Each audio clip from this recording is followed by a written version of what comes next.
The United Earth battleship Undaunted drifted silently through the darkness of space, trailing debris and venting atmosphere from multiple hull breaches.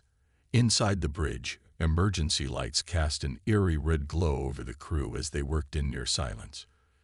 Captain James Miller pressed a cloth against the cut on his forehead, watching the tactical display with careful attention. 3 Dominion warships circled his wounded vessel like sharks that had smelled blood in the water.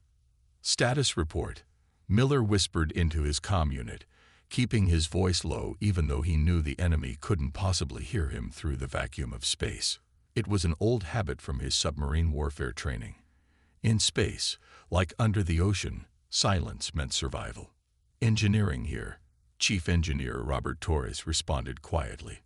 "Main reactor is running at 5%, just enough to maintain life support. We're venting plasma to make it look like we're about to have a containment failure. They should be buying it." Miller nodded to himself. The Undaunted was playing dead, and doing it convincingly. The surprise attack from the Dominion fleet had caught them off guard, but not as off guard as they wanted the enemy to think. They had taken some real hits, yes.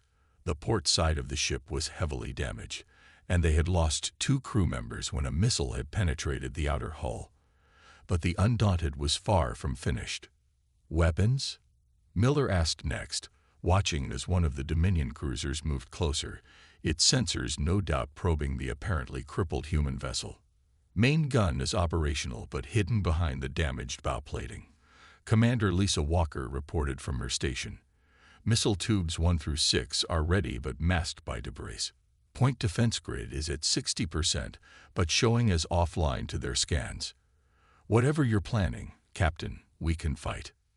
Miller allowed himself a small smile. His crew knew him well. The Dominion had attacked them thinking they were just another human patrol ship, easy prey for their superior numbers. They didn't understand that the Undaunted was something special. A ship built not just for straight-up fighting, but for cunning. "Old Faithful, give me their shield status," Miller commanded, addressing the ship's eye. A calm voice responded through his earpiece. "Dominion vessels are maintaining shield strength at 40%. They believe we are no longer a threat. Their power readings suggest they are preparing for boarding operations." Perfect. Miller had been counting on the Dominion's arrogance. They always wanted to capture human ships, to study Earth's technology. It was about to be their biggest mistake. "Hull breach on Deck 3. One of the bridge crew called out. Miller tensed for a moment before recognizing the coded message. The Dominion was launching boarding shuttles. "All hands, maintain emission control," Miller ordered. "Let them get nice and close." He watched the tactical display as more enemy ships moved in. The Dominion fleet was arranging itself in a standard boarding formation, positioning their ships to cover each other while they sent in troops to claim their prize. In the engineering section, Torres and his team worked with practiced efficiency, keeping the ship's power levels just high enough to maintain the deception. They had rigged the reactor to vent excess plasma, creating a convincing picture of a failing power core. The real power was being channeled through backup systems, ready to surge into weapons and shields the moment it was needed. "Security teams in position," Walker reported. "We've got armed crews at every possible boarding point. If they get inside, they're in for a nasty surprise." Miller checked the time. 20 minutes since the initial attack. The Dominion would be getting confident now, thinking the Undaunted was truly helpless. Their boarding shuttles were approaching, and their capital ships had moved into a tight formation that would give them overlapping fields of fire. Against a working ship, against what they thought was a wreck. It just put them closer together. Through the bridge's armored windows, Miller could see the nearest Dominion cruiser. It was an impressive sight. All sharp angles and weapon ports, its hull painted in the deep purple that marked their fleet. The alien ship was easily twice the size of the Undaunted, but size wasn't everything. "Sir," Old Faithful's voice came through again, "I'm detecting power fluctuations in the Dominion vessels. They are lowering shield strength further to divert power to their boarding equipment." "How close are their shuttles?" Miller asked, his hand hovering over the command console. "First wave of boarding craft will reach our hull in 3 minutes," Walker answered. "Second wave is launching now. Their motherships are holding position at 2,000 kilometers." Miller took a deep breath. Timing would be crucial. Too soon, and the Dominion ships might be able to raise their shields. Too late, and their boarding parties would be inside the ship, putting his crew at risk. "Engineering, begin power-up sequence," he ordered. "Keep it hidden as long as you can. Weapons, calculate firing solutions for all targets. Security teams, prepare for boarders. But remember, we want to spring this trap before they get inside if possible." The next 2 minutes seemed to stretch forever as the crew waited silently. Miller could feel the tension on the bridge, see it in the way his officers gripped their stations. The Undaunted had played dead before, had used this tactic successfully against pirates and raiders, but never against a force this size. "Boarding shuttles, 1 minute to contact," Walker reported. "Their ships are holding steady. Shield strength down to 20%. Old Faithful, start your countdown," Miller commanded. "Engineering, be ready on my mark." The AI's voice began counting down in his ear as Miller watched the enemy ships on his display. The Dominion vessels had arranged themselves in a perfect triangle, their boarding shuttles moving between them toward the Undaunted. It was textbook military procedure, and that made it predictable. 30 seconds, Old Faithful announced. Miller's fingers tightened on his chair's armrests. Around him, his bridge crew tensed, ready for action. 20 seconds. In engineering, Torres had his hand on the main power control, ready to give the reactor everything it had. 10 seconds. The first boarding shuttle was almost touching the Undaunted's hull. 5, 4, 3. Miller took one last look at the tactical display, confirming the enemy's positions. 2, 1. Now. Miller's voice cracked like a whip across the ship's comm system. "All power to weapons. Spring the trap." The Undaunted came to life like a wounded animal suddenly revealing its full strength. Emergency lights switched to full brightness, and the ship's reactor roared from 5% to maximum output in seconds. Shield generators that had been playing dead snapped back online, and weapon ports hidden beneath battle damage opened like the teeth of a predator. "Targets locked," Walker shouted. Main gun charged and ready. "Fire everything," Miller ordered. "Show them what a dead ship can do." The Undaunted's response was devastating. The main gun, concealed beneath damaged bow plating, erupted with a stream of plasma that caught the nearest Dominion cruiser completely by surprise. At the same time, missile tubes that had been masked by debris launched their payloads, sending dozens of warheads streaking toward the enemy formation. The Dominion ships, their shields low and their weapons powered down for boarding operations, had no time to respond. The first cruiser's hull cracked under the Undaunted's main gun, while missiles slammed into the other vessels. The boarding shuttles, caught between the ships, scattered in panic. On the bridge, Miller watched with grim satisfaction as his trap was sprung. The Undaunted wasn't just fighting back, it was turning the tables on an enemy that had thought victory was certain. As alarms blared on the Dominion ships and their crews scrambled to battle stations, Miller knew that this was just the beginning. The real fight was about to start. And this time, the Undaunted would have the advantage. The bridge of the Undaunted shook as enemy fire started hitting their shields. The Dominion fleet had recovered from their initial shock and was fighting back. Captain Miller held onto his command chair, watching as energy beams and missiles crisscrossed the space between the ships. Shields holding at 70%. Walker reported, her fingers dancing across her console as she coordinated their defenses. "The enemy is regrouping, but their formation is broken." Miller nodded grimly. Their surprise attack had worked perfectly, but now came the hard part. The Undaunted was still outnumbered, and the Dominion ships were larger and more heavily armed. They would need more than just surprise to win this fight. "Old Faithful, analyze their damage and find me a weak point," Miller ordered as he studied the tactical display. The first Dominion cruiser was trailing debris from where their main gun had hit it, but it wasn't out of the fight yet. "Engineering, how are we looking?" Miller called over the comm. The ship shuddered again as another volley of enemy fire impacted their shields. "Reactors running hot but stable," Torres answered. The engineering deck was filled with the sound of machinery working at full power. "We can't take too many more hits like that, though. The patch jobs we did earlier weren't meant for a prolonged fight." A warning light flashed on Miller's display. One of the Dominion ships was moving to flank them, trying to get an angle on their damaged port side. Miller had been expecting this. It was standard Dominion tactics to target visible damage. "Helm, roll 30 degrees port," he ordered. "Let's keep our strongest shields toward them. Walker, target their engines when they come around. Let's see how they like being crippled." The Undaunted moved with surprising grace for a wounded ship, turning to face the threat. As the Dominion cruiser came into view, the human vessel's weapons opened up. Lightning-like beams of energy struck the alien ship's engine section, causing explosions to bloom in the vacuum of space. "Direct hit," Walker called out. "Their power output is dropping." But there was no time to celebrate. The other two Dominion ships were pressing their attack, launching waves of missiles at the Undaunted. The space around the human ship lit up as point defense lasers shot down incoming projectiles, but some got through. "Shields down to 50%, Old Faithful reported calmly. "Hull stress increasing on decks 4 through 7. In engineering, Torres and his team worked frantically to keep their systems running.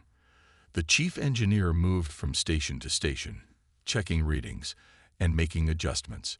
They had prepared for this fight, but the strain on their jerry-rigged repairs was starting to show. "We're routing power from non-essential systems," Torres announced over the comm. "Captain, I can give you more juice to the weapons, but we'll lose artificial gravity on the lower decks." "Do it," Miller ordered without hesitation. "All personnel on lower decks. Magnetic boots only from here on out." The crew felt the change immediately as gravity failed in sections of the ship. They had trained for this, though, and kept working without missing a beat. In the weapon control room, gunners used their magnetic boots to stay anchored as they targeted the enemy ships. "Sir," Walker's voice cut through the chaos. "I'm picking up new energy signatures. The Dominion ships are powering up their main weapons." Miller's eyes narrowed. The Dominion's main weapons were powerful enough to punch through their weakened shields. They needed to act fast. "Old Faithful, what's the status on that analysis?" he demanded. "Analysis complete," the AI responded. "The Dominion cruiser we damaged first has a structural weakness in its power distribution network. A concentrated attack on grid coordinates 227 by 344 would cause a cascade failure in their weapon systems." "You heard that, Walker. Target those coordinates with everything we've got." The Undaunted's main gun spoke again, its energy beam precisely targeted at the weak point Old Faithful had identified. At the same time, missiles streaked from their tubes, all aimed at the same spot. The Dominion ship tried to evade, but it was too slow. The effect was spectacular. The combined weapons hit exactly where the AI had predicted, and chain reactions began rippling through the enemy vessel. Secondary explosions burst from its hull as power conduits overloaded. "Their weapons are offline," Walker reported triumphantly. "They're venting atmosphere on multiple decks." But the victory was short-lived. The other two Dominion ships had finished charging their main weapons, and space lit up with their attack. Massive beams of energy slammed into the Undaunted's shields. Shields failing. Old Faithful warned. "Hull breach on Deck 5. The ship rocked violently, and emergency alerts blared throughout its corridors. In engineering, Torres grabbed a handrail as sparks flew from overloaded systems.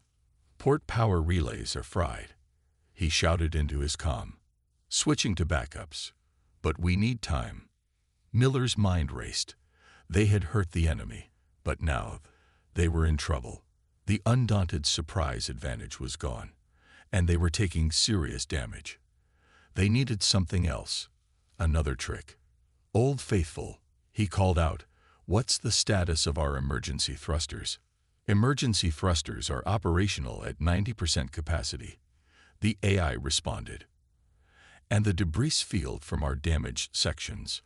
Still in close proximity to the ship, Captain. I believe I see what you're planning." Miller allowed himself a small smile. "Helm, on my mark. I want emergency thrusters at full power. Walker, target their sensors with our remaining functional weapons. Torres, be ready to cut power to everything except life support and thrusters." His crew acknowledged the orders, trusting their captain, even if they didn't yet see his plan. The two operational Dominion ships were moving in for the kill, thinking they had the Undaunted cornered. "Wait for it," Miller muttered, watching the enemy ships draw closer.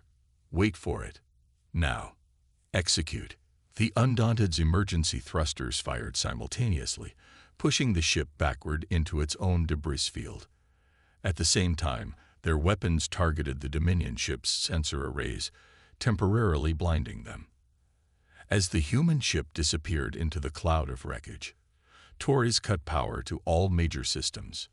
To the Dominion ship's damaged sensors, it looked like the Undaunted had finally succumbed to its wounds, breaking apart in a cloud of debris. Their scans, confused by the real wreckage and the power cut, couldn't distinguish the intact ship hiding among the fragments. "Hold position," Miller ordered quietly. "Let them think we're dead." Again. The bridge crew waited in tense silence as the Dominion ships cautiously approached the debris field. They were being more careful this time, but their sensors were damaged, and they were focused on looking for survivors rather than threats. "Just a little closer," Miller whispered, watching the tactical display. "Torres, be ready to bring everything back online. Walker, plot firing solutions through this debris. We're only going to get one more chance at this." The Undaunted waited in the darkness, playing dead for the second time in this battle. But this time, when they revealed themselves, the enemy wouldn't know what hit them. In the darkness of space, surrounded by its own debris field, the Undaunted waited silently. The emergency lights had been cut, leaving the bridge illuminated only by the faint glow of minimal life support systems. Captain Miller watched through the viewport as the two remaining Dominion ships moved closer, their purple hulls reflecting the distant starlight. "Their scan patterns are getting sloppy," Walker whispered, monitoring the enemy's movements through passive sensors. "They think we're really gone this time." Miller nodded slowly. The Dominion ships were being cautious, but their guard was dropping. The first ship they'd crippled had retreated from the battle, trailing atmosphere and debris. Now the remaining two were searching for survivors, their weapons powered down to divert energy to their scanning equipment. "Old Faithful," Miller spoke quietly, "calculate how much of their sensor capability we damage." "Their primary sensor arrays are operating at approximately 40% efficiency," the AI responded. "They are compensating with secondary systems, but the debris field is creating significant interference." In engineering, Torres and his team worked in near total darkness, using only hand lights to check their systems. The chief engineer kept one eye on the power readings. Everything was ready to surge back to life at a moment's notice, but timing would be crucial. "Captain," Torres called over the comm, keeping his voice low despite knowing the enemy couldn't hear them. "The reactor's heat is building up. We can't stay powered down much longer without venting." Miller checked the tactical display. The Dominion ships had split up, each one taking a different approach vector through the debris field. It wasn't perfect, but it might be their best chance. "Walker, target the nearest ship.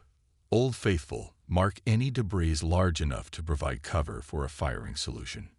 Torres, begin power-up sequence, but keep it as quiet as possible." The crew moved with practiced efficiency, preparing for action. In the weapon control room, gunners adjusted their targeting systems, using the larger pieces of debris as reference points. The Undaunted's main gun, still hidden behind damaged hull plating, aligned itself with microscopic movements.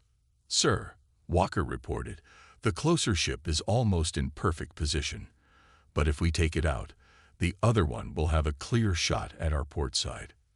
Then we'll have to take them both, Miller said firmly. Old Faithful, do we have enough functional missiles for a synchronized attack? Affirmative, Captain. 4 missile tubes remain operational. With proper timing, we can target both vessels simultaneously. Miller leaned forward in his chair, studying the enemy positions. The Dominion ships were still searching methodically, their powerful lights sweeping through the debris field. One beam passed just meters from the Undaunted's hull, but the scattered wreckage kept them hidden. All hands, Miller broadcast across the ship's internal comm.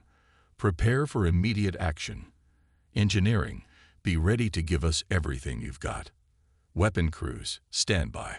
The crew tensed, ready to spring their trap once again.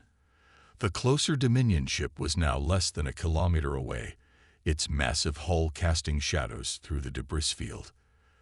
The second ship had moved to a position almost directly opposite, creating a crossfire zone where they expected to find survivors. Torres, Miller called. Status. Ready to go hot, Captain. But we'll only have about 30 seconds at full power before the damaged systems start to fail. 30 seconds is all we need. Walker, are your firing solutions ready? Yes, sir. Main gun targeted on the near ship. Missiles split between both targets. Point defense is ready for their counterattack. Miller took a deep breath. Everything hinged on the next few moments. If they timed this wrong, or if the Dominion ships were better prepared than they appeared, the Undaunted would be a sitting target. Old Faithful, start the countdown. Mark our targets and coordinate with Walker. On my signal. The bridge crew held their breath as they watched the enemy ships draw closer. The debris field around them shifted slightly as the Dominion vessel's engines disturbed the scattered wreckage. A piece of hull plating drifted past the bridge viewport, momentarily blocking their view. Now, Miller ordered, full power, hit them hard. The Undaunted burst into life, like a phoenix rising from its own ashes. Emergency power flooded back into all systems as Torres threw everything the reactor had into weapons and shields. The debris field around them scattered as their engines ignited, revealing the very much alive warship at its heart. The main gun fired first, its energy beam cutting through space to strike the nearest Dominion ship before it could raise its shields. The blast tore through their lightly armored sensor section, destroying their ability to track targets effectively. At the same time, missiles streaked from the Undaunted's tubes, half heading for each enemy vessel. The Dominion ships, caught completely off guard, tried to react. The further ship managed to raise partial shields, but the closer one was still reeling from the main gun hit. Direct hits on both targets, Walker shouted as explosions bloomed across both enemy vessels. Near ship has lost power to their weapons. Far ship's shields are failing. But the Dominion crews weren't done yet. The further ship, despite its damaged shields, managed to bring its weapons online. Energy beams lanced out toward the Undaunted, some missing wildly due to their damaged sensors, others striking home. Shields holding, Old Faithful reported, but power consumption is exceeding safe levels. In engineering, Torres fought to keep their systems stable as warnings flashed across his displays. Captain, we're pushing too hard. The reactor can't take much more. Miller gripped his chair as another hit rocked the ship. They had hurt both enemy vessels, but neither was out of the fight yet. They needed to press their advantage while they still had power. Walker, concentrate everything on the near ship. If we can take it out quickly, we can deal with the other one. The Undaunted's weapons spoke again, pouring fire into the closer Dominion vessel. Without functioning sensors or shields, the enemy ship took massive damage.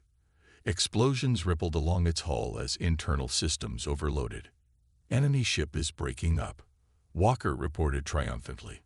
They're abandoning ship. But their victory was short-lived. The other Dominion vessel, seeing its companion destroyed, launched a desperate attack. A barrage of missiles emerged from its tubes, followed by a massive energy blast from its main weapon. "Incoming," Walker shouted. "Too many to shoot down. Race for impact," Miller ordered. "Torres, give us everything you've got to the shields." The Undaunted shuddered violently as multiple hits struck home. Warning alarms blared throughout the ship as systems began to fail under the strain. "Shields critical," Old Faithful announced. "Hull breaches on multiple decks. Reactor stability failing." Miller held onto his chair as the ship bucked beneath him. They had destroyed one enemy ship and severely damaged another, but now they were running out of tricks. As emergency teams rushed to contain the damage, he knew they needed one more miracle to survive this fight. The remaining Dominion ship loomed in their viewport, its weapons charging for another salvo. The Undaunted's crew worked frantically to keep their systems online, knowing that the next few moments would determine whether their daring strategy ended in victory or destruction. The bridge of the Undaunted was filled with smoke from burned-out control panels as damage reports flooded in from all decks. Captain Miller wiped sweat from his face, studying the tactical display through the haze. The remaining Dominion warship was moving in for the kill, its weapons charged for another devastating attack. "Status report," Miller called out, his voice hoarse from breathing the acrid smoke. "Main gun offline," Walker responded, working frantically at her damaged console. "Two missile tubes still operational, but we're almost out of ammunition. Shields are down to 15%. From engineering, Torres's voice crackled over the damaged comm system. "Captain, the reactor's containment field is starting to fluctuate.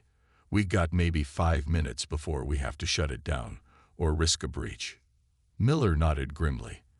They had destroyed one enemy ship and forced another to retreat, but the last Dominion vessel was still fighting strong. They needed something else. Another way to turn the tables. "Old Faithful, give me options," he ordered, watching as the enemy ship maneuvered through the debris field their battle had created. Analysis complete, the AI responded after a moment. "The enemy vessel's attacks have depleted their primary power cells by an estimated 70%. They are diverting power from non-essential systems to maintain weapon charge." Miller's eyes narrowed. That was interesting. What about their life support systems? Significantly reduced power flow detected in their environmental controls. They are prioritizing offensive capabilities over crew comfort. A plan began forming in Miller's mind. It was risky, maybe even crazy, but they were out of conventional options. "Torres," he called over the comm, "can you give me one more burst of power to the engines?" "Everything we've got left. The reactor's barely holding together as it is," Torres warned. "One big push might be enough to crack the containment field, but we could probably manage it. Once." Miller turned to his helm officer. "Plot me a course straight at their bridge section. Close range, point blank." The bridge crew looked at him in shock. Walker spoke up first. "Sir, at that range, their weapons will tear us apart." "Maybe," Miller agreed, "but they'll have to survive their own environmental systems failing first. Old Faithful, prepare to transmit a wide-spectrum electromagnetic pulse the moment we're within range. Target their life support controls specifically." Understanding dawned on Walker's face. They've diverted power from life support. If we can overload those systems, the sudden pressure changes will force them to either restore power to environmental controls or watch their crew suffocate, Miller finished. And they can't do that without reducing power to their weapons. It was a desperate gamble, but everyone on the bridge knew they were out of alternatives. The Undaunted was too damaged to win a conventional fight, but they might just be able to force the enemy into an impossible choice. "All hands," Miller broadcast throughout the ship, "secure all compartments and prepare for extreme maneuvers. This is going to get rough." The crew rushed to comply, strapping themselves into crash positions and sealing emergency bulkheads. In engineering, Torres and his team worked frantically to coax one last burst of power from their failing reactor. "Enemy ship is charging weapons," Walker reported tensely. They're expecting us to try to run." Miller allowed himself a grim smile. "That's exactly what they would do in our position. Helm, on my mark. Take us right down their throat. Torres, be ready with that power surge. Old Faithful, charge the EMP." The damaged Undaunted drifted for a moment, appearing to still be reeling from the last attack.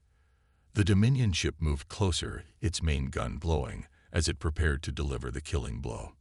"Now," Miller ordered, "full power to engines. Take us in." The Undaunted's engines flared to life with a burst of power that made the whole ship groan. The sudden acceleration caught the Dominion ship off guard as the human vessel charged straight toward them instead of retreating. "Enemy firing!" Walker shouted as energy beams lanced out from the Dominion ship. Several hits struck home, but the Undaunted didn't slow down. Their remaining shields flickered and died under the assault, but they were already too close, moving too fast. "Point defense is gone," Walker reported as more systems failed. "Hull breaches on decks 3 through 6. Stay with it," Miller ordered, holding onto his chair as the ship shuddered around them. "Torres, how's the reactor?" "Containment field is failing," the engineer shouted back. "We've got seconds at best." The space between the ships vanished rapidly as the Undaunted charged forward. The Dominion vessel tried to retreat, but they were too slow to avoid the collision course. "In range," Old Faithful announced, initiating electromagnetic pulse. A massive surge of energy erupted from the Undaunted systems, directed straight at the Dominion ship's environmental controls. The pulse, amplified by the failing reactor's power, hit them like a hammer.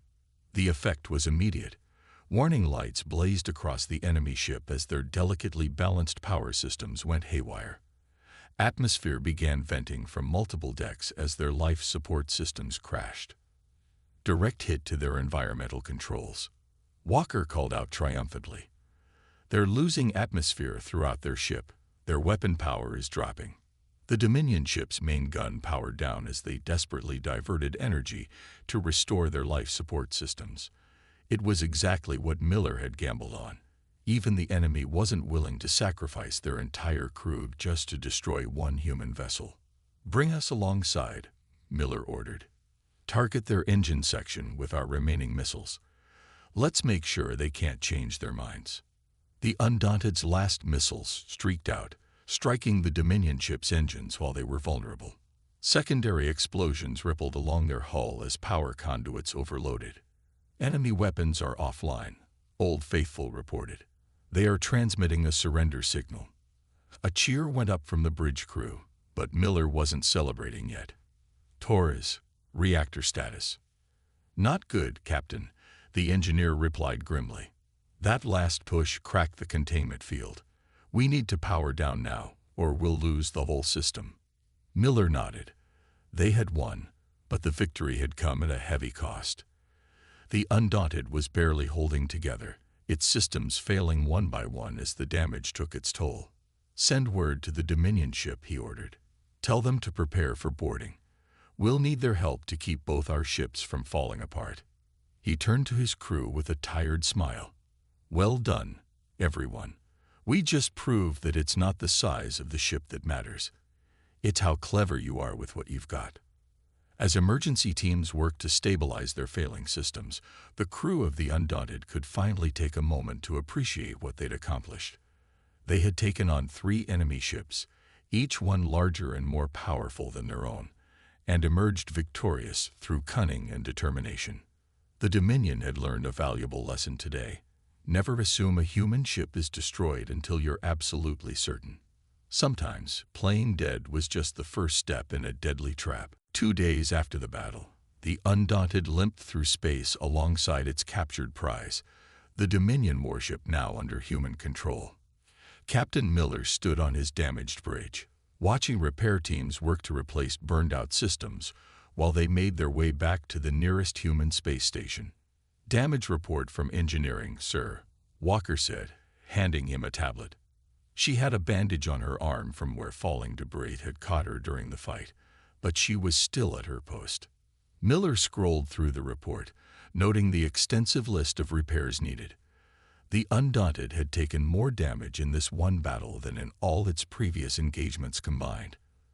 But they had survived, and they had won. "How's Torres doing with the reactor?"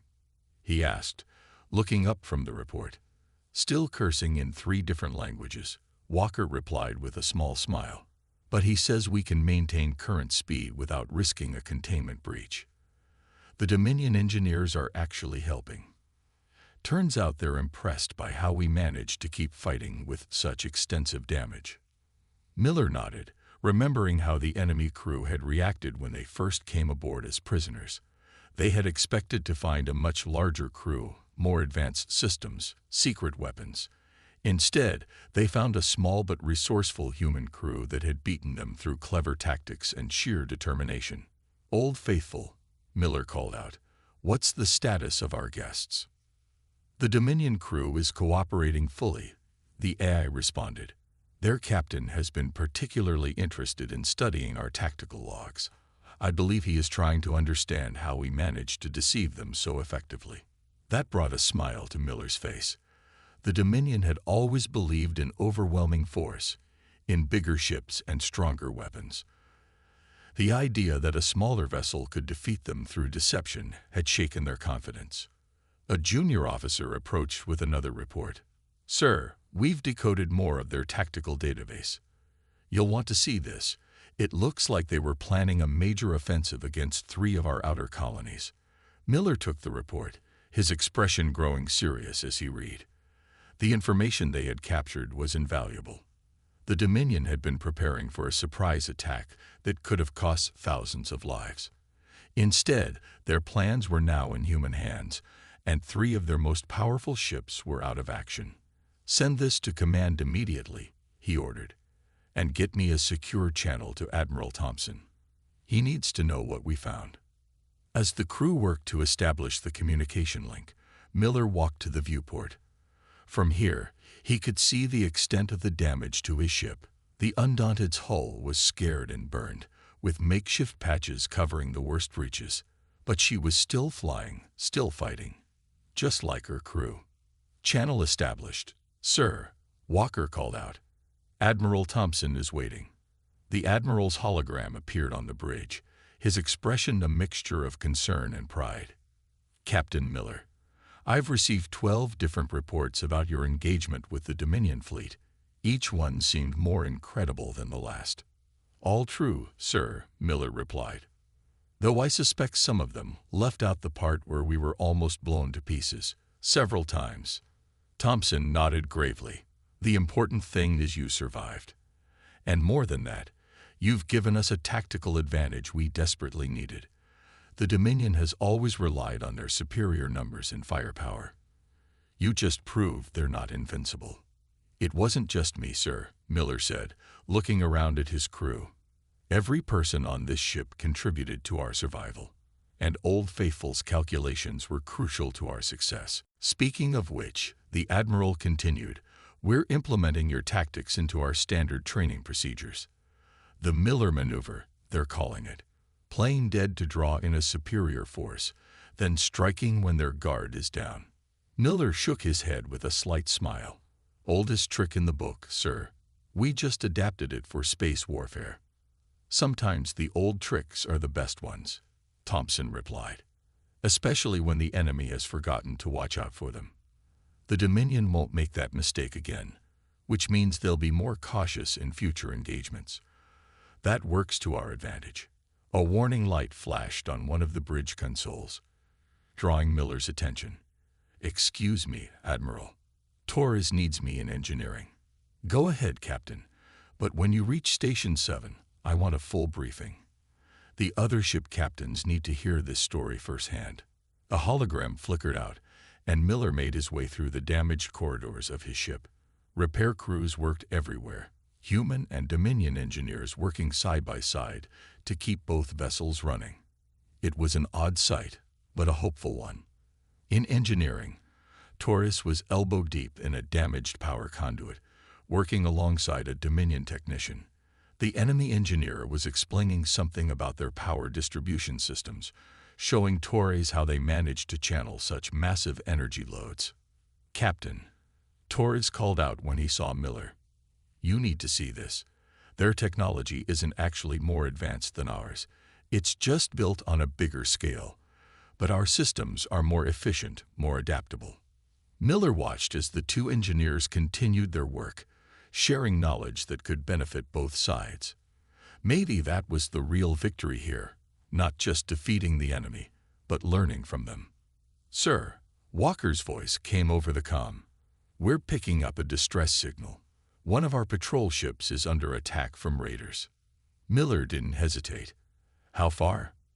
2 hours at current speed. "But Captain, the Undaunted is in no shape for another fight." "No," Miller agreed, "but we have something better." He looked at the Dominion ship flying alongside them. "Tell our new friends it's time to prove their good faith. Let's show those raiders what happens when humanity and the Dominion work together." As orders were relayed and courses plotted, Miller felt a surge of pride. The Undaunted was damaged, but not defeated. Her crew was tired, but not broken. And they had done more than just win a battle. They had shown that superior numbers and firepower weren't everything. Courage, cleverness, and determination could overcome any odds. The stars streaked past as both ships adjusted course toward the distress signal. The Undaunted might be limping, but she was still in the fight. And now she had taught both friends and enemies an important lesson. Never underestimate a human ship, no matter how badly damaged it might appear. Because sometimes playing dead was just the beginning of the fight. And humanity would never stop fighting, never stop innovating, never stop finding new ways to overcome impossible odds. That was their real strength. And no enemy in the galaxy could take that away from them. Captain James Walker stood in the darkness of the bridge, his face lit only by the glow of screens showing the Dominion fleet. His ship, the Endurance, hung motionless in space, hidden behind the moon of a gas giant. The stealth technology they used wasn't perfect, but it was good enough to keep them invisible to the aliens who thought they had killed every last human in the galaxy. "Status report," James said quietly. His second-in-command, Officer Ben Miller, looked up from his station. "All systems running silent, Captain. The Dominion ships have no idea we're here." James nodded and turned his attention back to the main screen. The alien ships were gathering for some kind of celebration. It had been exactly 5 years since the fall of Earth, and the alien leaders wanted to mark their victory. "They're dividing up our worlds," said Anna Reed, the ship's intelligence officer. She pointed to different sections of the screen. "The Krell are taking the outer colonies. The Varl get our mining operations. And Earth," her voice broke slightly. "Earth belongs to the High Council now." James clenched his jaw. The 5-ship fleet of the Endurance and its sister vessels were all that remained of humanity's once proud space force, or so the Dominion believed. For 5 years they had hidden, watched, and gathered information. They were ghosts, moving unseen through what used to be human space. "Sir," Ben said, "we're receiving the broadcast. They're starting their victory speeches." "Put it on," James ordered. The crew needed to hear this. They needed to remember what they were fighting for. The screen changed to show a grand hall filled with aliens of different shapes and sizes. At the center stood General Dorn, leader of the Krull forces that had led the final assault on Earth. His gray, scaled skin reflected the bright lights as he raised his 4 arms for silence. "Today we celebrate the end of the human threat," Dorn announced to cheers. 5 years ago, we cleansed the galaxy of their unpredictable violence.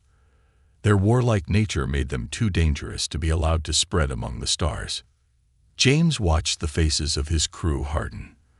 There were only 23 of them on board, survivors who had been on deep space missions when Earth fell. For 5 years, they had lived with the belief that they might be the last humans alive. "The human territories have been properly distributed," Dorn continued. "Their resources now serve the greater good of the Dominion. Never again will we face the threat of human unpredictability." James turned away from the screen. "Cut the feed," he ordered. "We've heard enough." The bridge fell silent. Anna wiped a tear from her cheek. "We should contact the others," Ben suggested. "The remaining ships." "No," James cut him off. "Radio silence remains in effect. We stick to the plan." The plan. It was all they had now. 5 ships, moving separately, gathering intelligence, and looking for one thing: confirmation. James moved to the star map at the rear of the bridge. He touched a spot far from their current position, beyond the edge of what had been human space, a place called Haven. "Communications officer," James called. Lisa Clark moved to his side. "Yes, Captain." "Prepare a data packet. All the information we've gathered on Dominion fleet movements, planetary defenses, and resource allocation. We'll launch it next time we pass a relay beacon." Lisa nodded. "For Haven, sir." "For Haven," James confirmed. "If the Exodus succeeded, they need to know what they're facing. The Exodus, the last desperate hope of humanity. 70 years ago, before the war with the Dominion had even begun, Earth's scientists had discovered an unmapped wormhole. In secret, they had built colony ships. When the first attacks came, and humanity realized the true threat they faced, nearly 300,000 people, scientists, engineers, soldiers, and families, had escaped through the wormhole to a distant star cluster. If they had made it, if they had survived, they would have spent these decades building, preparing, waiting for the right moment. But no one on the Endurance knew if the Exodus had succeeded. No signals had ever returned through the wormhole network. "Captain," Ben called suddenly, "we're picking up a transmission from Terran Prime." James frowned. Terran Prime, the new name the Dominion had given to Earth. "It's on an old human frequency," Ben added. "Very weak." "Put it through," James ordered. Static filled the bridge, then a broken voice came through. "To any human ships, resistance on Earth continues. We are not defeated. Repeat, we are not defeated." The bridge crew froze, staring at each other in disbelief. "Can we trace it?" James demanded. Lisa was already working at her station. "It's coming from the northern continent, sir. Old North America. There are survivors on Earth," Anna whispered. "After all this time." James gripped the edge of his console. "Can we respond?" Lisa shook her head, "Not without giving away our position. The Dominion would detect any transmission we send." The message continued. "Dominion conducting experiments, searching for something. They fear us still. They believe more humans escaped. They know about Haven," James realized. "Or at least, they suspect." The message cut out suddenly, replaced by static. "Lost it, sir," Ben reported. "Could be interference, or the sender had been discovered." James didn't need to say it. "New course," James decided. "We're going to Earth." "Captain." Ben looked shocked. "That's suicide. The Dominion defenses." "We don't land," James clarified. "We get close enough to scan for human life signs. If there's a resistance, we need to know." For 5 years, the crew of the Endurance had drifted through space like ghosts, watching and waiting. Now, they had a purpose. Marcus Reed moved quickly through the underground tunnels. The old subway system had been abandoned long before the invasion, but it served the resistance well. Behind him, 2 of his most trusted fighters carried the radio equipment they had just used to send their message. "Do you think anyone heard?" asked Tom, the younger of the 2. "Someone's listening," Marcus replied with certainty. "They've always been listening." They reached a junction and Marcus held up his hand, stopping the group. Ahead they could hear the heavy footsteps of Dominion security forces, most likely Krell soldiers, based on the sound. "This way," Marcus whispered, pointing to a side passage. The 3 humans moved silently through the darkness. They had learned to live like this, in the shadows of their own world. The Dominion thought they had broken humanity's spirit when they bombarded Earth's major cities. They were wrong. 10,000 humans still lived on Earth, hiding in the ruins and forgotten places. For 5 years, they had watched the aliens take over their planet, rename it Terran Prime, and begin their experiments. Marcus had seen the laboratories. He had seen what the Dominion was doing to captured humans. They were studying them, trying to understand what made humans such fierce opponents. The Dominion had faced many species in their expansion, but none had fought like humans.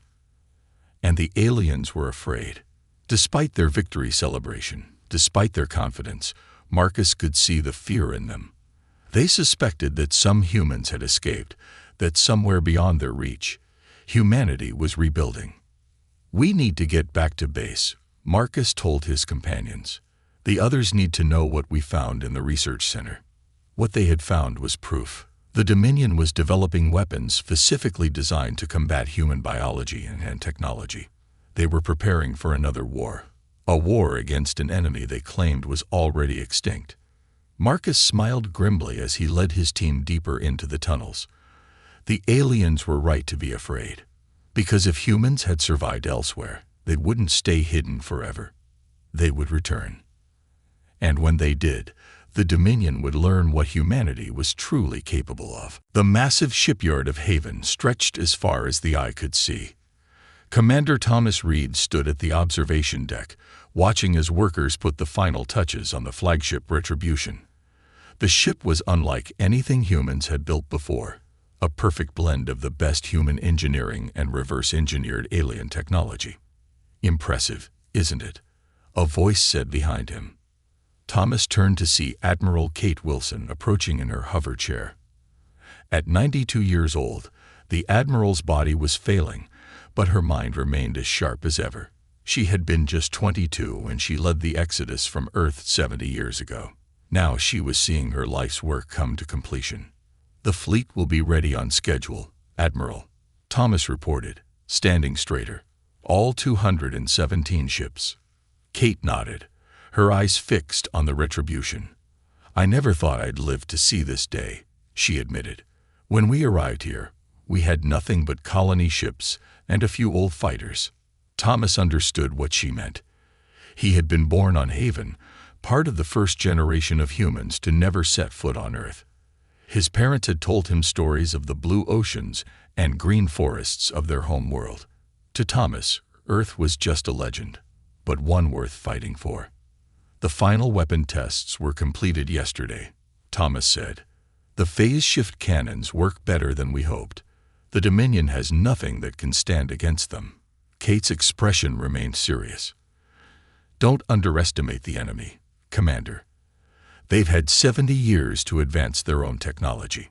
But they haven't been preparing for us," Thomas pointed out. "They think we're extinct." "That's our only advantage," Kate agreed, "and we must use it well." She pulled a data tablet from her chair and handed it to Thomas. "The latest intelligence from our scouts. The wormhole network remains unguarded. The Dominion never discovered its full extent." Thomas reviewed the information. For the past 20 years, Haven had been sending small, stealthy scout ships back through the wormhole to gather intelligence. The reports painted a clear picture. The Dominion had grown complacent in their victory. They had divided the former human territories among themselves and stripped the resources from many worlds. "Operation Homecoming begins tomorrow," Kate announced. "The Council has given final approval." Thomas felt his heart rate increase. This was what they had been working toward for 70 years, the return to reclaim their stolen worlds. "The Retribution will lead the first wave," Kate continued.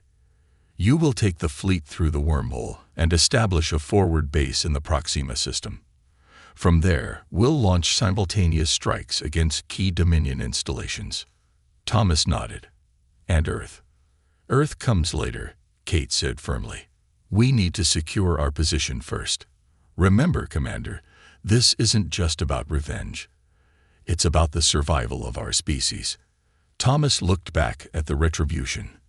The ship represented humanity's future, a future that would no longer hide in the shadows. Lisa Gray kept her head down as she walked through the corridors of the Dominion Research Station.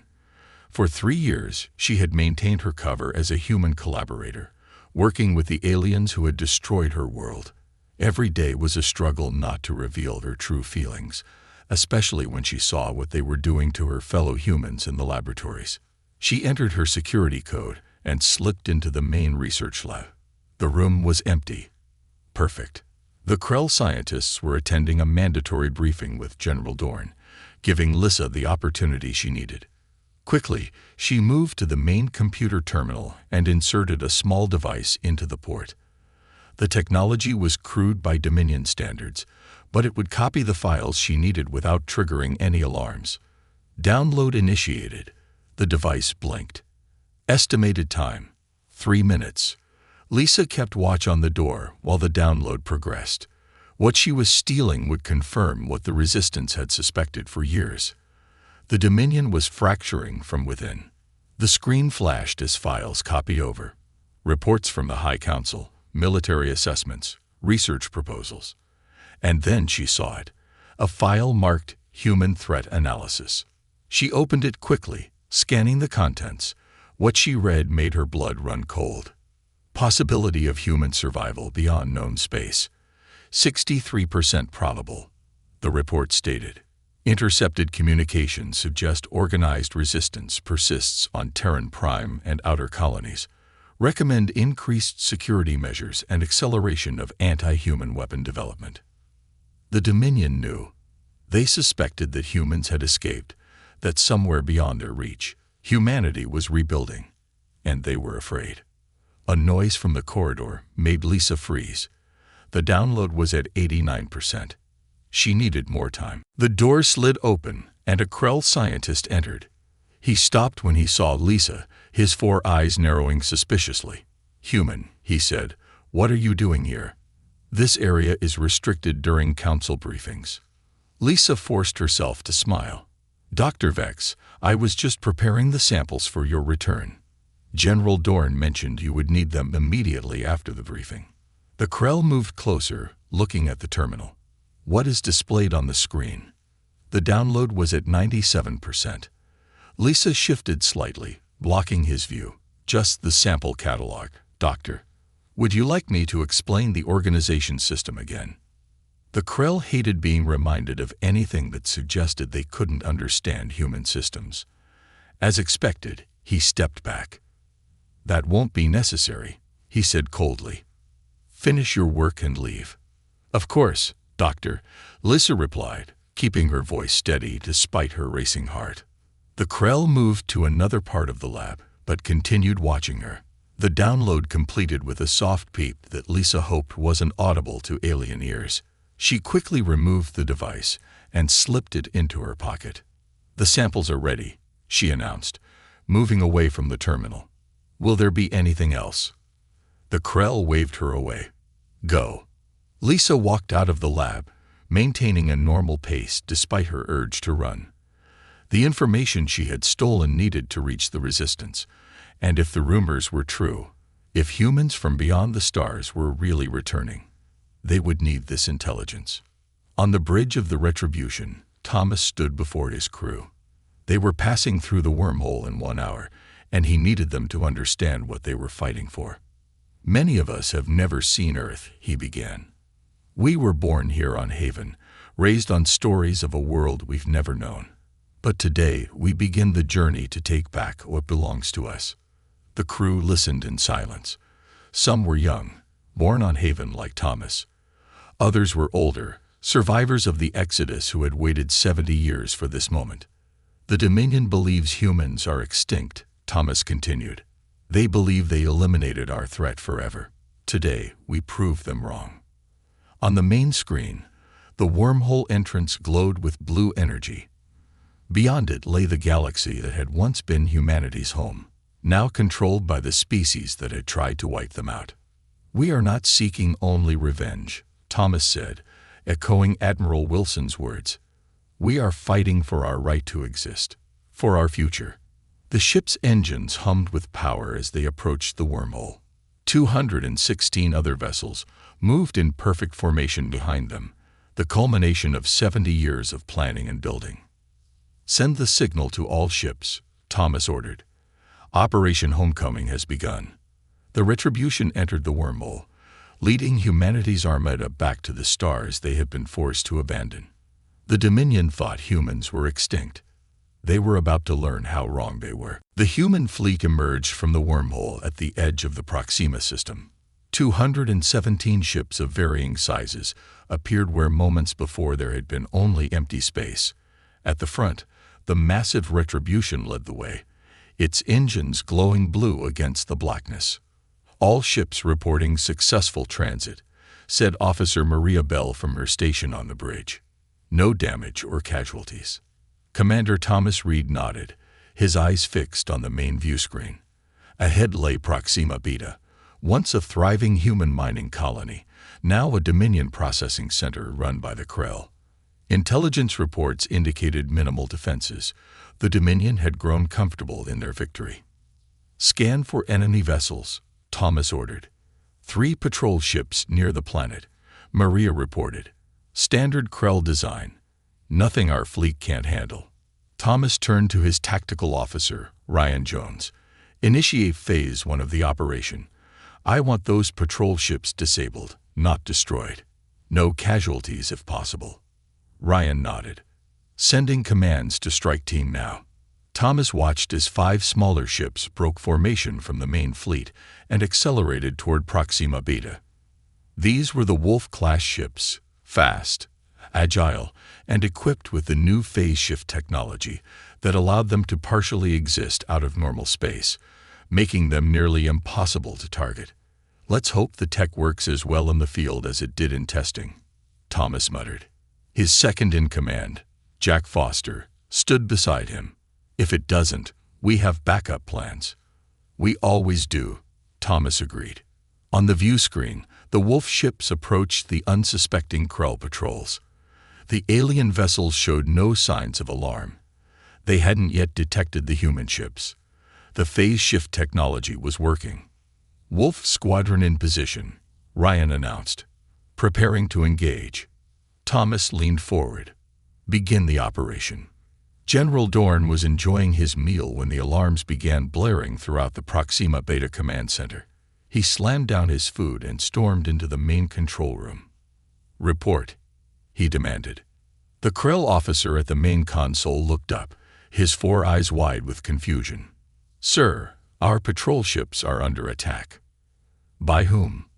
Dorn asked, moving to look at the screen himself. "Unknown vessels," the officer replied. "They appeared out of nowhere. Our sensors didn't detect their approach." Dorn stared at the tactical display. 3 Dominion patrol ships were drifting, disabled but intact. The attacking vessels were like nothing he had ever seen before, sleek, dark ships that seemed to flicker in and out of sensor range. "Send all available forces to intercept," Dorn ordered, "and alert Dominion Command." "Sir," another officer called out, "we're detecting more ships. Many more." The sensor display suddenly lit up with hundreds of contacts emerging from the darkness of space. Dorn felt his scales tighten against his body, a Krell reaction to extreme stress. "That's impossible," he whispered. "There is no fleet that large in this sector." "Sir," the communications officer interrupted, "we're receiving a transmission from the unknown vessels. It's being broadcast on all frequencies." Dorn swallowed hard. "Put it through." The screen changed to show a human face. Dorn felt his blood run cold. The human was wearing a uniform unlike any Dorn had seen before, but unmistakably military in design. "This is Commander Thomas Reed of the human vessel Retribution," the human said calmly. "Your forces are surrounded and outgunned.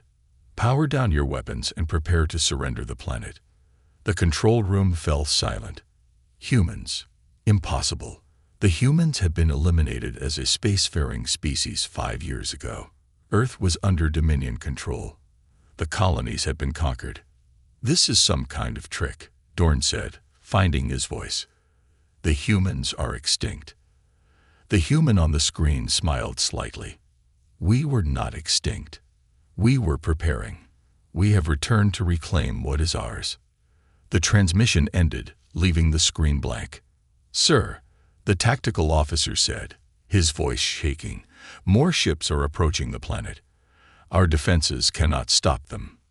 Dorn knew he had only one option. Send a distress call to the nearest Dominion fleet.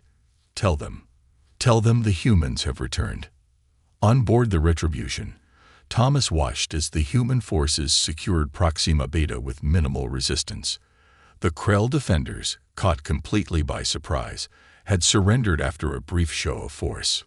All ground teams reporting success, Maria announced. The processing center is under our control. Minimal casualties on both sides. Thomas nodded with satisfaction. And the civilian population? Mostly Krell workers, Jack reported.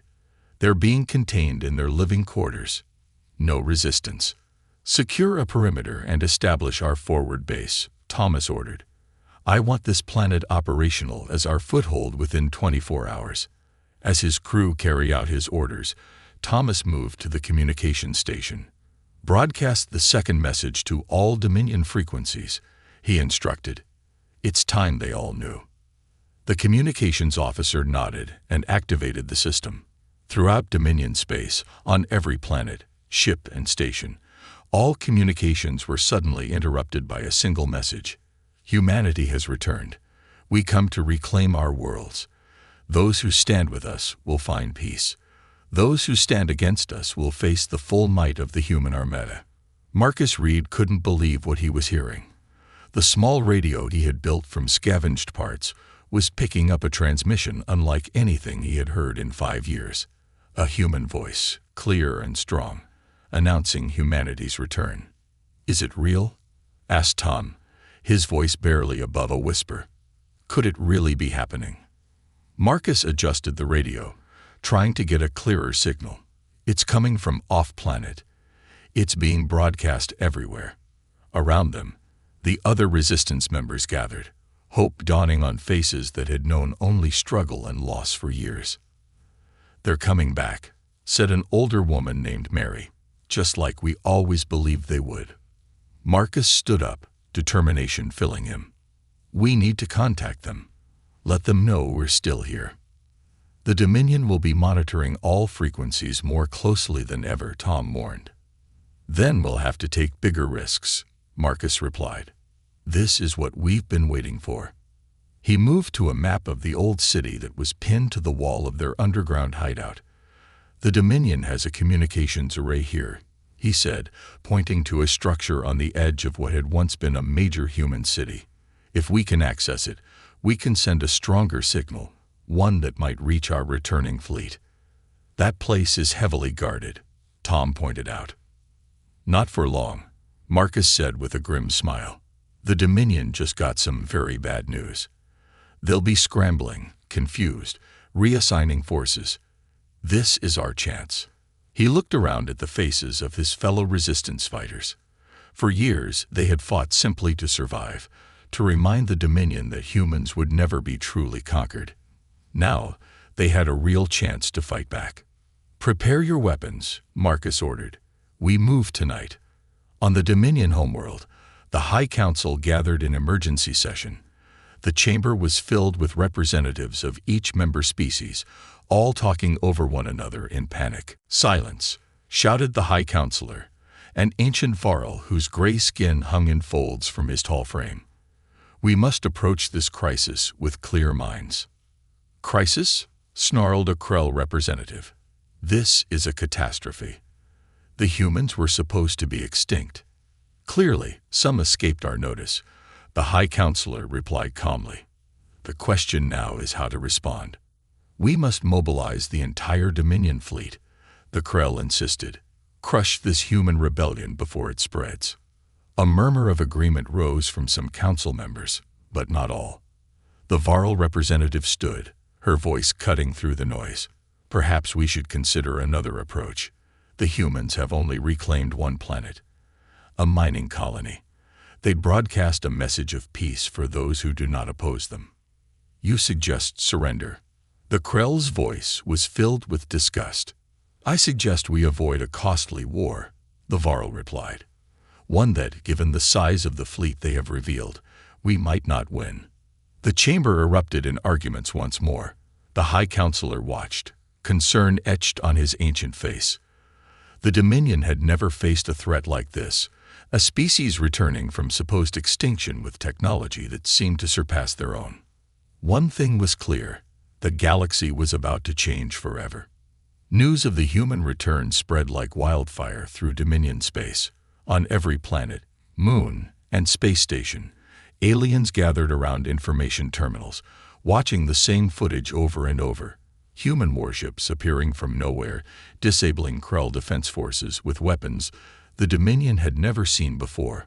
3 days after the taking of Proxima Beta, Thomas stood on the bridge of the Retribution, reviewing the latest intelligence reports. The human fleet had split into 3 battle groups, each targeting a different Dominion shipyard. The element of surprise was still on their side, but it wouldn't last forever. "Status of Battle Group 2, Thomas asked. Jack brought up a holographic display showing the positions of the human ships. "They've reached the Centauri shipyards. Minimal resistance so far. The Dominion forces are scattered, responding too slowly. And Battle Group 3, on schedule to reach the Rigel shipyards in 6 hours, Jack reported, though our scouts have detected increased Dominion activity in that sector.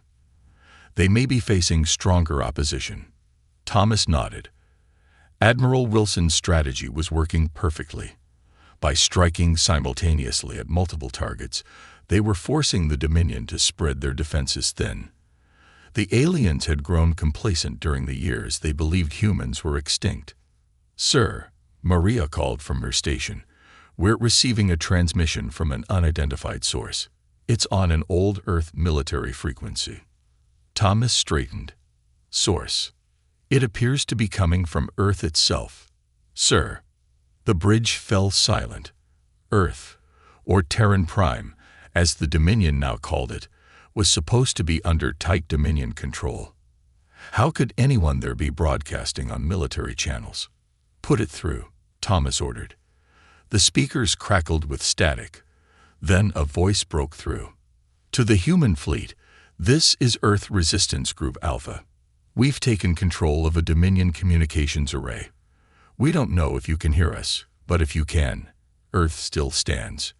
Repeat, Earth still stands." Thomas felt a chill run down his spine. Earth still had human defenders, fighting after all these years. "Can we respond?" he asked. Maria nodded. "Channel open." "Sir." Thomas took a deep breath. "Earth Resistance, this is Commander Thomas Reed of the Human Defense Force vessel Retribution. We read you. What is your situation?" There was a long pause, then the voice returned, filled with emotion. "Commander Reed, this is Marcus Reed of the Earth Resistance.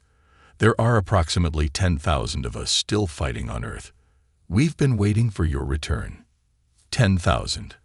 Out of the billions who had once called Earth home, only 10,000 remained free.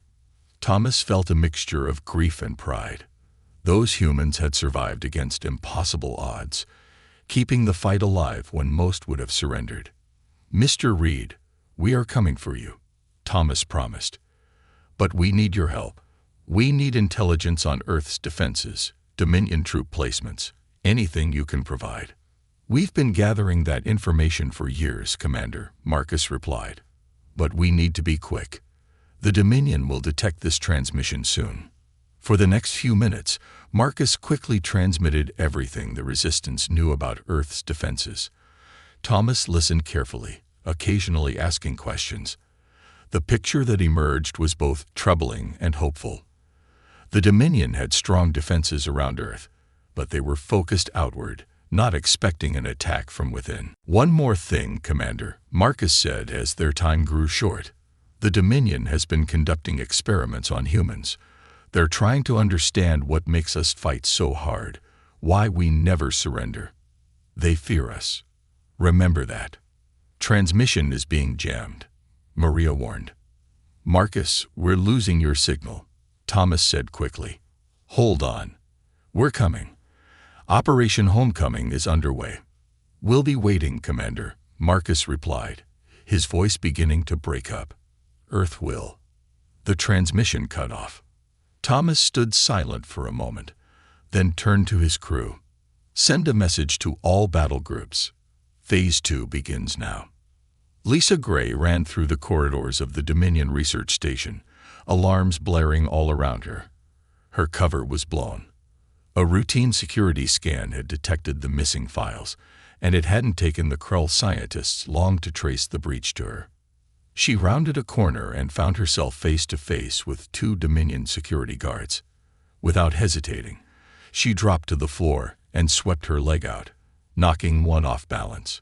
Before the other could react, she was up again, striking hard at vulnerable points. The guards fell, and Lisa continued running. The hangar bay was just ahead. If she could reach a shuttle, she might escape. The information she had stolen was too valuable to lose. Detailed analysis of Dominion fleet movements, defensive capabilities, and most importantly, evidence of division within the Dominion itself. Lisa slammed her hand against the door panel, but it remained red. Locked. She pulled out the small device she had used to steal the files and plugged it into the panel. It would take time to override. Time she didn't have. Behind her, she heard more guards approaching. Lisa turned, pressing her back against the door, and drew the small weapon she had hidden in her boot.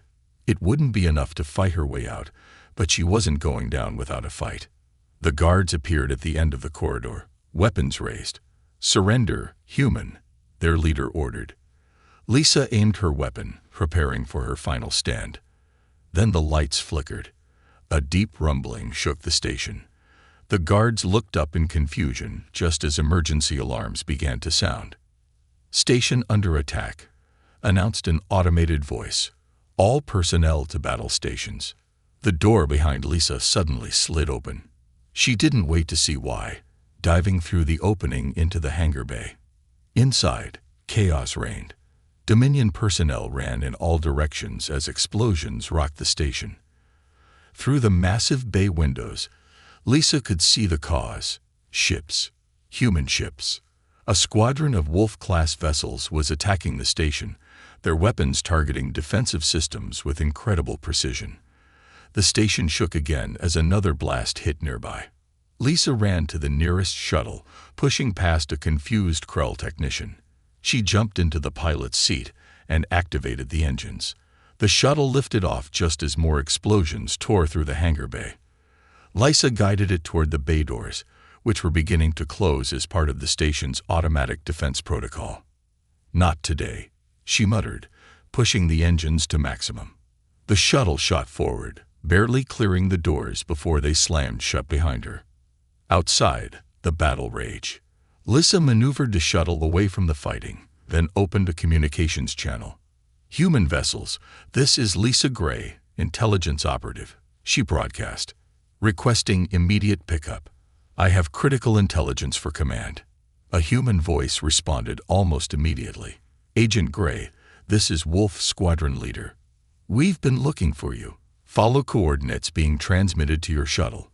We'll provide escort." As Lisa adjusted her course, she looked back at the research station. The Dominion had thought humans were broken, defeated. They were wrong. And now, Lisa had the intelligence that might help humanity win this war. The Dominion Council chamber was in chaos. Reports were coming in from all sectors. Human fleets attacking shipyards, supply depots, and research stations simultaneously. The Dominion forces were struggling to respond, caught completely off guard by the sudden, coordinated assault. "We need to consolidate our forces," the Krell representative insisted. "Pull back to key systems and establish a defensive line, and abandon our outer territories." The Varl asked. "You would have us surrender before we've even properly fought." "I would have us survive," the Krell shouted. The High Counselor watched the argument with growing concern. For the first time in centuries, the Dominion faced a threat that could actually destroy them. The humans had returned with technology that seemed to surpass their own, with tactics that kept them one step ahead, and with a determination born from 70 years of planning their revenge. "Perhaps," the Varl representative said quietly, "we should consider opening negotiations." The chamber fell silent. Even suggesting peace with humans was unthinkable just days ago. "Negotiate," With humans? The Krell sputtered. After what we did to their homeworld. Precisely because of what we did, the Varl replied. We tried to exterminate them. We failed. Now they have returned, stronger than before. If we continue this war, there may not be a Dominion left to save. The High Counselor looked from one representative to another. The Dominion had stood united for 1,000 years. Now, as the human armada advanced through their territory, that unity was fracturing. The greatest empire the galaxy had ever known was beginning to crumble from within. Admiral Kate Wilson watched the holographic display from her bed on Haven. At 92, she was too frail to join the fleet, but she insisted on being kept updated on every development of Operation Homecoming. The display showed hundreds of human ships converging on Earth, the final phase of the operation she had spent 70 years planning. The Dominion Defense Fleet is mobilizing, reported her aide, a young officer named David. They've positioned 200 ships in Earth orbit. Kate nodded weakly. This was expected. The Dominion would throw everything they had into defending Earth, not because the planet itself was particularly valuable to them, but because it was symbolically important. If humans reclaimed their homeworld, the myth of Dominion invincibility would be shattered forever. What about the Varl ships? Kate asked. They've withdrawn from the Dominion fleet, David confirmed. 8 Varl cruisers have taken up position in the neutral zone. They're not joining us, but they're not fighting against us either. Kate smiled faintly. The intelligence Lisa Gray had stolen from the research station had proven invaluable. It confirmed what Kate had suspected, that the Varl, one of the founding species of the Dominion, had opposed the extinction campaign against humans from the beginning.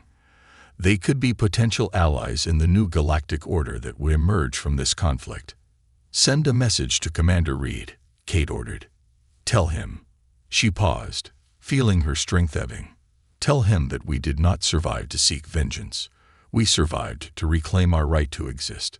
David nodded and moved to send the transmission. Kate closed her eyes, saving her energy. She knew she wouldn't live to see Earth freed, but she had lived long enough to see humanity return from the brink of extinction to become a power capable of challenging the Dominion. That would have to be enough. Thomas received Admiral Wilson's message as the Retribution led the human fleet toward Earth. He understood what she meant. This wasn't about revenge. It was about survival, about securing a future for humanity. All ships in position, Jack reported. The resistance forces on Earth are standing by. Thomas looked at the tactical display.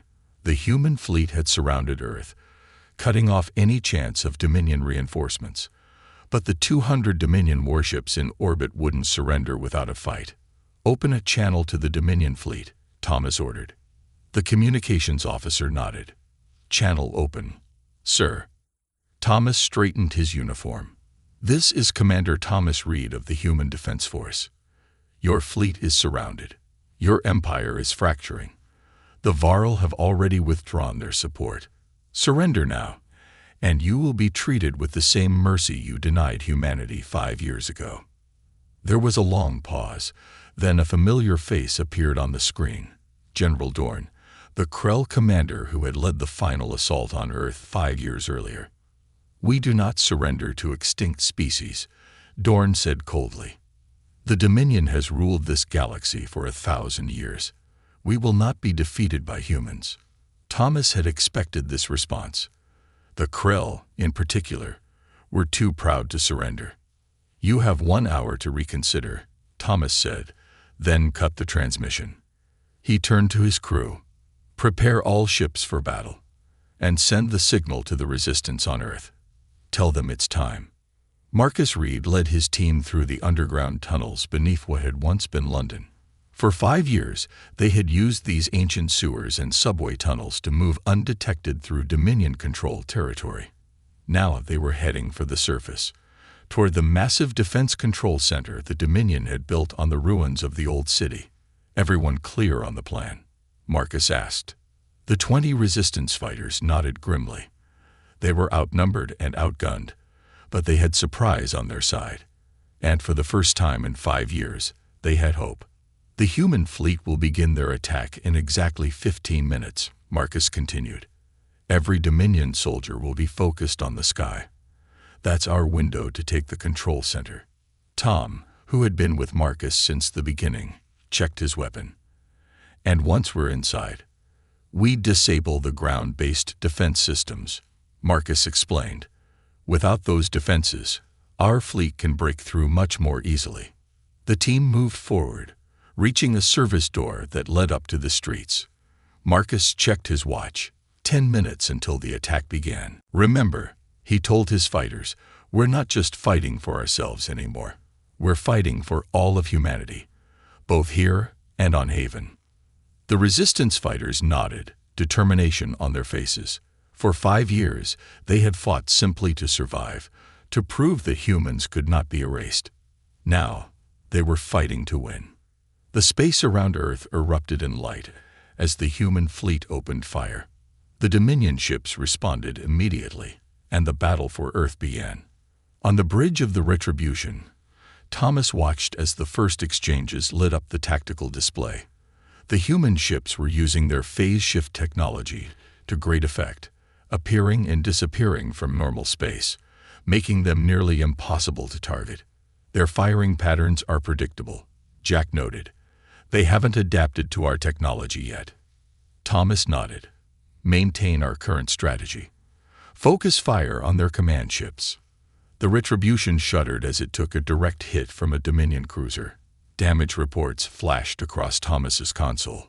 Shields holding at 60%, Maria reported. That was their newest weapon. Some kind of energy projector we haven't seen before. Thomas frowned. The Dominion was bringing out their most advanced technology now. This wouldn't be an easy victory. Sir, the communications officer called out suddenly, we're receiving a signal from Earth. The Resistance has taken control of the main defense center. A cheer went up from the bridge crew. Thomas allowed himself a small smile. Tell them to disable the planetary defense grid. Now's our chance to break through. General Dorn stared in disbelief as the tactical display showed human forces taking control of the Earth Defense Center. How had the Resistance, which the Dominion had been hunting for years, managed to infiltrate their most secure facility? Sir, the defense grid is powering down, an officer reported in panic. Our ground-based weapons are being disabled. Dorn slammed his fist against the console. Override the system. Lock the humans out. We can't, sir. They've enacted a complete system shutdown. Dorn looked out the viewport of his command ship at the battle raging around them. The human fleet was pressing its advantage, targeting Dominion ships with terrifying precision. Without the support of the ground-based defenses, the space battle was beginning to tip in humanity's favor. Deploy the Sunfire, Dorn ordered, his voice dropping to a low growl. The officers around him fell silent. The Sunfire was the Dominion's weapon of last resort, capable of rendering a planet uninhabitable. It had never been used before, not even during the most desperate conflicts in Dominion history. Sir, his second-in-command said quietly, if we deploy the Sunfire, we'll destroy Earth completely. Better destroyed than in human hands, Dorn replied coldly. Prepare the weapon. Thomas received the warning from Lisa Gray just in time. Her knowledge of Dominion weapons systems had allowed her to recognize the energy signature of the Sunfire as it began to power up. They're going to destroy Earth rather than lose it, Thomas realized, horror spreading through him. All ships, focus fire on the Dominion command vessel. We have to stop them before they deploy the Sunfire. The human fleet shifted its attack, concentrating all firepower on Dorn's command ship. But the massive vessel was heavily shielded, and the Sunfire continued to charge. We're not going to stop it in time, Jack said grimly. Thomas made a quick calculation. There was only one option left. Clear the bridge, he ordered. All hands to escape pods. Jack stared at him. Sir, the Retribution is the only ship with enough power to stop the Sunfire, Thomas explained. But we'll have to get closer. Much closer. Understanding dawned on Jack's face. A suicide run. Thomas nodded. Get everyone off the ship.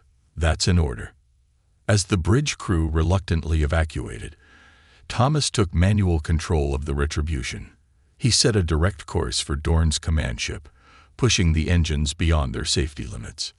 The massive human flagship accelerated toward the Dominion vessel, its forward weapons firing continuously to weaken the enemy shields. Thomas waited until the last possible moment before launching himself toward the escape pod bay.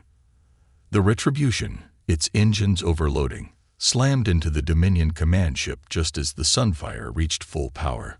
The resulting explosion tore both vessels apart and sent a shockwave through the surrounding space. In his escape pod, Thomas watched as the Dominion fleet, leaderless and demoralized, began to break formation.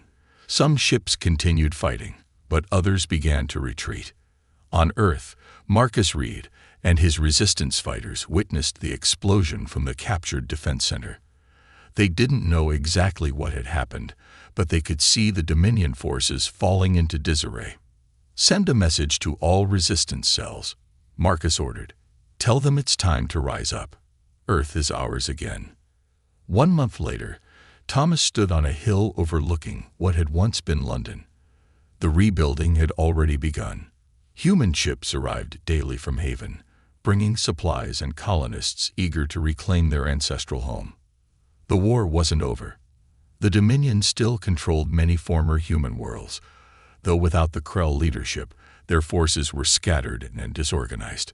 The Varl had officially broken from the Dominion, offering an alliance with humanity. Thomas looked up at the sky, where human ships moved freely in Earth orbit for the first time in 5 years. Admiral Wilson hadn't lived to see this day. She had passed away peacefully on Haven, just as news of Earth's liberation reached her. But her vision had been realized. Humanity had not only survived extinction, it had returned stronger than ever, ready to take its place among the stars. The species that everyone thought was extinct had not only returned, but had changed the galaxy forever.